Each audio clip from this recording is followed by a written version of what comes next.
Welcome to the Calm Analytics channel. I'm Boris Tizengauzen. Today, October 30th, we have a packed episode. So, in today's episode, another massive shelling of Ukraine, an attempt to leave cities without electricity and heat, the exposure of Putin's big lie about the testing of the latest Russian weapon, and, of course, how things really happened. And was this weapon even real?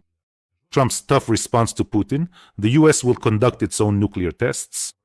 Meanwhile, in Russia, they're already choosing the first target for the nuclear Poseidon and want to sink England and Belgium. So, what happened next? The Kremlin suddenly made a sharp U-turn and announced that, as it turns out, the tests weren't nuclear at all. All this and more. Today's episode will feature many exposés, Putin's lies. If this is your first time on this channel, subscribe so you don't miss future episodes. Putin is once again launching a massive attack on Ukraine. Today, the targets were energy infrastructure facilities, the railway, and the gas transportation system. There have been hits on residential buildings and dormitories in Zaporizhzhia. Unfortunately, there have been casualties. He just won't give up on this idea: to leave Ukraine, or at least some major cities, without water, electricity, and heat in the winter. Last night, more than 650 drones were launched, and over 50 missiles were fired at Ukraine. As I already mentioned, dormitories in Zaporizhzhia were hit. As of now, at the time I'm recording this, there are 23 people injured, including 6 children. I wish a speedy recovery to those who were injured. Just so you understand, after each shelling, a map like this is published. Take a look at this map. Here, the path is marked in yellow. The routes of Shahed drones are shown in yellow, cruise missiles in red, Caliber missiles in green, and ballistic missiles in blue. But overall, just look at the sheer number of missiles and drones that were launched at Ukraine today, which is truly staggering. And all of this, forgive me for saying so, is simply in order to deliberately leave hospitals, kindergartens, schools, and residential buildings without essential electricity and heating, causing immense suffering to innocent civilians. There's just one thing I can't understand. What is Putin counting on? So, the power goes out somewhere. Does he think people will come out of their homes and say, "That's it, surrender, Zelensky, surrender"? What is he counting on? There's only one goal here: to make things worse, specifically for Ukrainians, whom, it seems to me, Putin just absolutely hates. Because they didn't give him the quick and victorious war he wanted as his crowning achievement. They didn't let him take control. It seems to me that Ukrainians are Putin's biggest miscalculation in his life. He expected that Russians would be greeted here with flowers, but instead they were met with weapons and cocktails, Molotov cocktails. And you can't turn back the meat grinder of history now. This will forever be a big, enormous and shameful war for Putin and Russia, one that he will ultimately lose. He has already lost it. The only thing left for him is to strike Ukrainian cities and threaten the whole world with nuclear weapons. By the way, speaking of nuclear intimidation, Putin's special envoy Dmitriev's visit to the US was a failure. Threats with the Burevestnik missile didn't impress anyone, so Putin decided to take matters into his own hands and made a second attempt. And this time, he decided to personally scare everyone with new nuclear weapons. To do this, he went to a military hospital in Moscow, gathered some fake wounded soldiers there, occupiers with faces unmarked by intelligence. By the way, pay attention to this, the photo. Let me remind you, this is a photo from a military hospital where the wounded are supposed to be lying down. That is, first of all, in this photo, apparently no one is actually wounded. Secondly, well, this is just their thing now. They are all selected by height so that they are shorter than Putin. Well, you just can't pick anyone taller.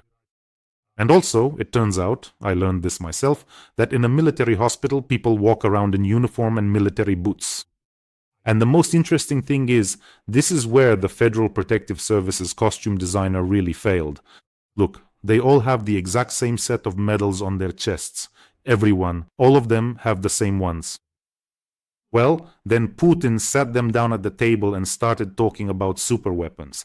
Just like, Hitler once dreamed of superweapons too, thinking that his superweapon would save him.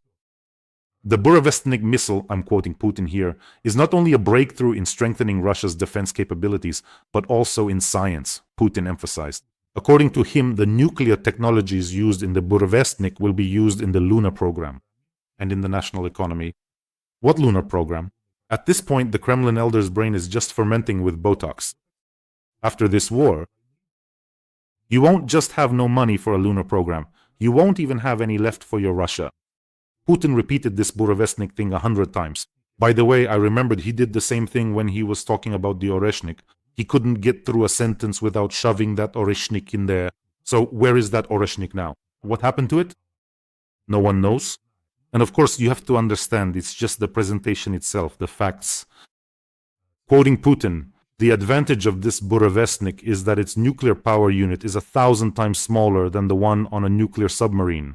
And the nuclear reactor installed in the Burevestnik starts up in just a few seconds. Well, nothing special, 1,000 times smaller, a nuclear reactor in just a few seconds. Listen, when he says this, it reminds me of that kid everyone had in their neighborhood who was always lying for no reason. Like, my dad has $1 billion. Or, my dad bought me a Rolls Royce, but I'm not allowed to take it out of the house onto the street. And also, my dad's best friend is Bruce Lee. He stayed over at our place last week, but you can't talk about it because ninjas are after him. You all had a kid like that in your neighborhood, right? That's Putin for you. Let me just remind you, Putin claimed that this missile, the Burevestnik, flew about 14,000 kilometers. The Norwegians stated that the missile was launched from the Novaya Zemlya archipelago. Alright, let's take a look at the Novaya Zemlya archipelago. Even if it flew across all of Russia to the other end. Even if it went to the Kuril Islands, that's only 5,000 kilometers. Where did it fly 14,000 kilometers? Where did it go? Even if it went there and back, if it flew along the entire coastline to the Chukchi Sea, it would be impossible not to detect it. And at the end of this segment, I'll tell you what the real numbers were and why Putin was lying outrageously. Something he seems to be best at, apparently. And now, here's the most interesting part. Fasten your seatbelts. And here is the real data. This Burevestnik missile really did exist. It was launched from the Novaya Zemlya archipelago. There's a little test site there, with the rather strange name of Matochkin Shar, and basically it launched from there, fell within the Kura test range, and covered 4,570 kilometers in 5 hours and 11 minutes. Well, some airplanes fly faster than that. No reverse radioactive trail was detected during the flight by the system stations RN55, RS34, or others. So, look, it flew 3 times less distance, and you know what experts say? That it was actually most likely just a Kh-101 missile with extended fuel tanks. Not nuclear at all. So basically, look, he lied a little. Not 14,000, but 4,000. It didn't fly for 15 hours, but 5. Not nuclear, just conventional. Well, but apart from that, it turns out he didn't lie about everything. Well, listen, I'm just amazed. Every time it lies to Putin, and even that wasn't enough. About the Burevestnik. He decided to throw in some fairy tales about Poseidon as well. It's just that when the mangy muskrat starts lying, you just can't stop her. And literally, by chance, right after the Burevestnik tests, they successfully tested Poseidon. It's a kind of nuclear torpedo, also with a nuclear power unit. In general, Putin stated that the power of Poseidon significantly exceeds the power of our most advanced intercontinental missile Sarmat, according to Putin. Really? And what is this most advanced, most powerful missile Sarmat? Here's another important point. Putin stated that Sarmat, it turns out, will soon be put on combat duty. He simply no longer remembers where and when he lied about what. On September 1st, 2023, the head of Roscosmos announced that Sarmat is already... In February 2024, Putin says that Sarmat is on combat duty. Officially, the missile was adopted into service in September 2023, and now he says that Sarmat will soon go on combat duty. So when was he lying? Back then or now? He claims to have tested everything, and everything is on combat duty for him. It's just magic. Some kind of magic. You know what's most interesting about this Sarmat missile? It only has one thing. There was only one successful test. Just one, a single one. In September of last year, they tested this Sarmat missile so successfully that it exploded in the silo, leaving a giant crater where the launch pad used to be. Now imagine if, at that same Plesetsk test site where this happened, a nuclear Sarmat had exploded right in the silo. Well, just imagine, Putin puts, say, 20 Sarmats on combat duty, each with only one successful test. One goes off. And 19 explode right on the ground. Can you imagine? Either in the ground or above the ground. Can you even imagine such a catastrophe? In that case, I don't know, even the Cosmodrome, the Plesetsk Cosmodrome and Arkhangelsk, they probably wouldn't have fared well at all. There's also the little town of Mirny nearby. It would have become completely flat, not Mirny, peaceful, if a nuclear Sarmat had exploded. Sometimes, I get the impression that Putin, preparing for the afterlife, has decided to drag as many Russians there with him as possible. He's already killed over 1 million in the war. Just like the Egyptian pharaohs, or the Scythians, whose tombs contained servants, wives, concubines, and even horses, so that they would serve him in the next world. And it seems to me that's the kind of story he's come up with for himself. Or, by analogy, with the Qin dynasty, where the emperor had a terracotta army placed in his tomb. The logic was that the emperor should also have an army in the afterlife. So here I think it's the same thing. He's gathering an army of ghouls for himself for the afterlife. And the response didn't take long to arrive. Donald Trump steps onto the stage and instructs the Ministry of War, yes, that's what it's called now, to begin nuclear weapons testing on an equal footing with other countries. He wrote about this on his social media. According to him, this decision is connected to the testing programs of other countries. This process will begin immediately, said Donald Trump. Well, basically, he said that the US has more nuclear weapons than any other country, and now there won't be enough room for all of you. Better hide in the wheat fields, you mangy muskrat, as they say. Well, and now Putin simply won't be able to back out of this arms race. Do you see what he's doing? He's showing cartoons here about Poseidon and Sarmat. That's good, that's wonderful. He didn't study history well. Or rather, he studies it very selectively. Exorbitant defense spending, the so-called Star Wars, which the US imposed on the Soviet Union. This was one of the reasons for the collapse of the Soviet Union. Of course, there was also the drop in prices. Oil prices, mistakes in the economy, huge debts, the lost war in Afghanistan, and Putin has all of this right now. He's been dragged into an arms race, he will have a lost war, he has enormous debts, a drop in oil prices. Well, here we'll need to work with the audits. In general, the lost war in Afghanistan back then was nothing compared to this war. Back then, the Soviet Union lost 15,000 killed. Here, he's already destroyed more than 1 million. In short, the Botoxed old man is confidently pushing Russia into the abyss. And friends, let me remind you about those who are defending Ukraine but need our help. We have almost finished raising funds for a vehicle with electronic warfare equipment for our UAV operators from the 117th Brigade. Right now, they are currently in Donetsk region, carrying out combat missions near Lyman and Serebryanka. Just the other day, they lost their last vehicle. A drone struck right on the roof where the electronic warfare system was. So now they're left without a vehicle. That's why rotation is difficult. It's hard to bring in supplies and hard to evacuate the soldiers. So let's help them out. Right now, they desperately need a vehicle with protection. We're just a little bit short. I think we'll be able to close this fundraiser today, for which we'll get a huge thank you. And of course, we always thank our defenders as well. The link to the fundraiser is in the description of this video. There's Mono, there's Private, and PayPal for those who want to help from abroad. I want to personally thank each and every one of you. You are simply incredible. And together we are a great force. By the way, if you don't have the payment details, there's a QR code right here. It also leads to the fundraiser. Remember yesterday I told you that Volodya from the 1st Medbat wrote to me and sent a video showing how they evacuated the soldier. Today he sent another video, but it's not for publication. But the details of evacuating wounded soldiers using evacuation vehicles, unmanned malls, which we raised funds for together, are incredible. Now, 2 of these evacuation vehicles are picking up our soldiers and saving lives, including those of medics. The details are simply astonishing. The video he sent me includes some background. They evacuated a soldier. He had been at his position with a wound for 30 days.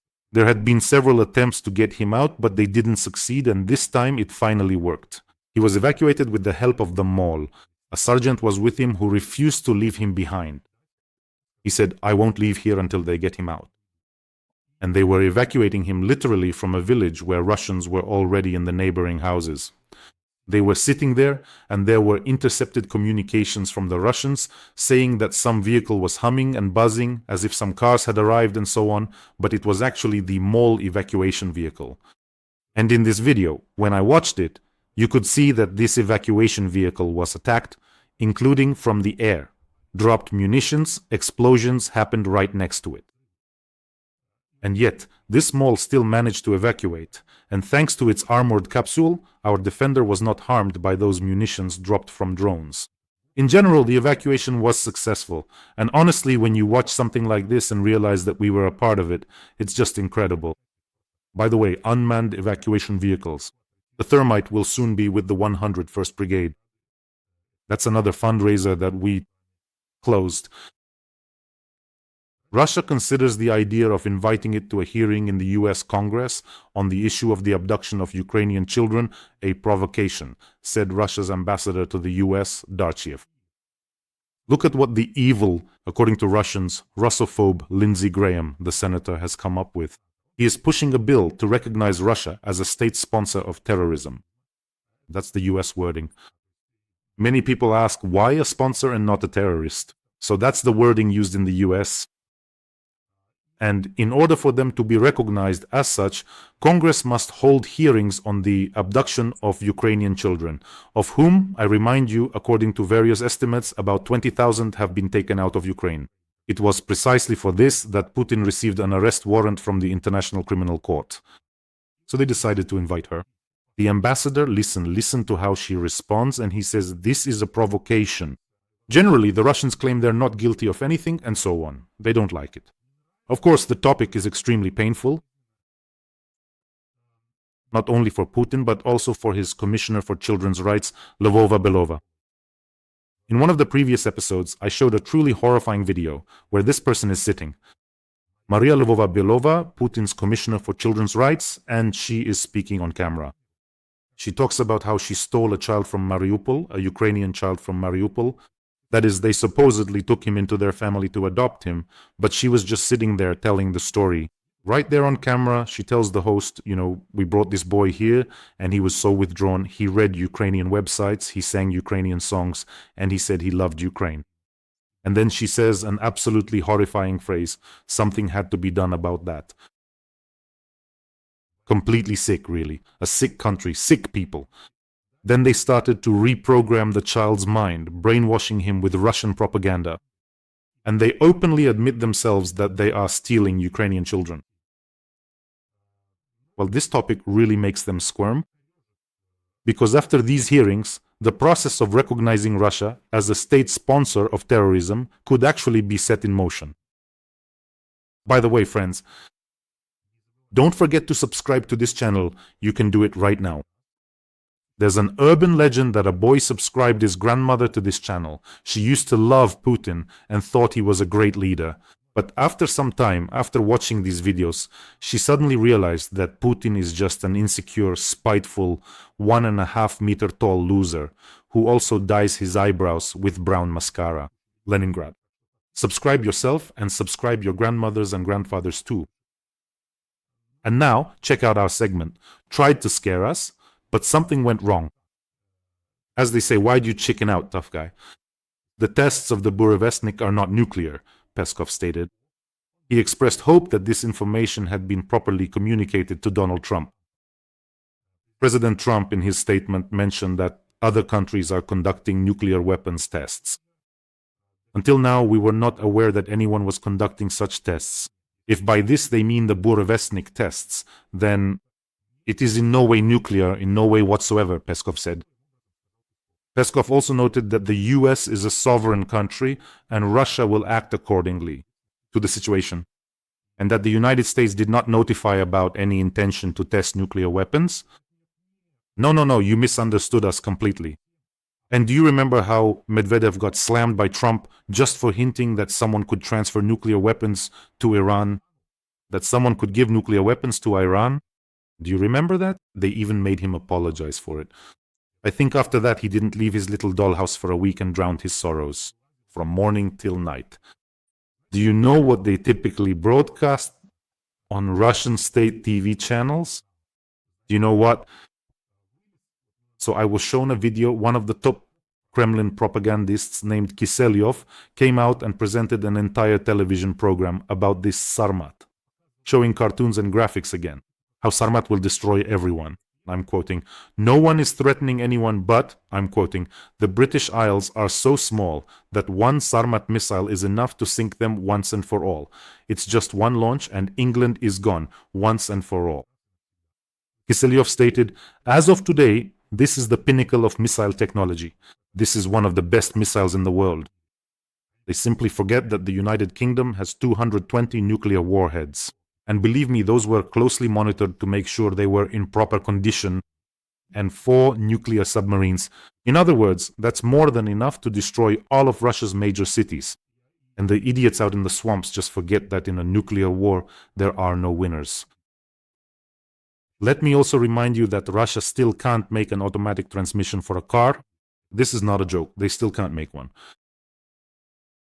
And also, when you talk about striking London, don't forget that the wives, mistresses, families, and children of Russian oligarchs close to Putin, for some reason, really love London and the real estate. That's where they keep their money, and their kids go to school there too. They run programs 24/7 about how they're going to destroy everyone around them with nuclear missiles. And then, in the very same program, at the end, they'll shout, "This is all Russophobia. Why us? Why don't you like Russia or Russians? What did we ever do to you? Really, what did we do?" Well, yes, we show how we'll destroy the UK. But what did we do? It's strange, by the way. What else? Kadyrov and Medvedev weren't let out of the cage. Kadyrov, I don't know, there's Poseidon or something. Don will defeat everyone. Well, Kadyrov, by the way, probably because of his education, actually thinks that Poseidon, the real god and lord of the seas and oceans, serves Putin. He probably still doesn't understand what kind of sorcery is inside a traffic light. How does this shaitan work? Is there something inside switching the colors? And Medvedev, by the way, is basically a torpedo with an alcohol-powered engine, and he's already commented on it. Medvedev called Poseidon a doomsday weapon and threatened with the disappearance, not of the UK this time, but of Belgium. And who offended him? Who from Belgium offended him? It was Belgium's defense minister, Theo Franken, who previously said that NATO would wipe Moscow off the face of the earth if Putin tried to use new weapons to attack Europe. And Medvedev wrote that Poseidon is a doomsday weapon. He added a lightning and skull emoji, just like kids love, you know. First they fill out those little questionnaires about who they like. They fill all that out, and then they start writing things like this. He decided to destroy Belgium, but so far it's not Belgium that regularly disappears. Bottles of Finland from Medvedev's bar. Well, what definitely suits us is that Putin decided to try to intimidate Donald Trump with threats. Now he's definitely going to get it. Trump doesn't forgive things like that. And you friends, take care of yourselves and your loved ones. And let's help our soldiers. Right now they really need our help. The donation details are in the description of this video.